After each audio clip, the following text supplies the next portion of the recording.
Hi. So கியூஎல்ல எந்தெந்த பசங்களோட outcome வந்து நம்மளுக்கு சீக்கிரம் கிடைக்கும், எந்தெந்த பசங்களோட அவுட்கம் கொஞ்சம் லேட் ஆகும்னு பார்க்கலாம்.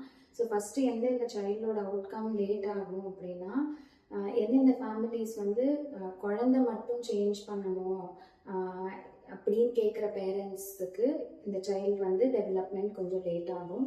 செகண்ட் திங் வந்து ஹோம் என்விரான்மெண்ட் சைல்டுக்கு ஏற்ற மாதிரி அலைன்டாக இல்லை அப்படின்னா இந்த ஃபேமிலிஸ்லேருந்து வர சில்ட்ரனுக்கும் கொஞ்சம் லேட் ஆகும்.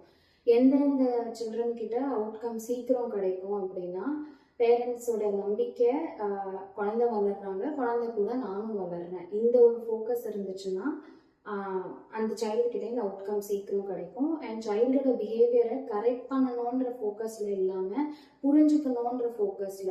ஸோ தெரப்பிஸ்டாக நீங்கள் எனக்கு புரிய வைங்க, பேரண்ட்டாக நான் வந்து இதை புரிஞ்சுக்கிறேன்.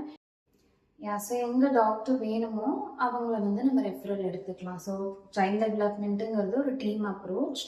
அண்ட் அந்த சைல்டுக்கு இந்த டீம் மெம்பர்ஸ்லாம் தேவை அப்படின்ற ஃபோக்கஸில் இருக்கிற பேரண்ட்ஸ் கிட்டேருந்து நம்ம அவுட்கம் அந்த சைல்டுக்கு வந்து சீக்கிரமாகவே எதிர்பார்க்கலாம். Hope this helps.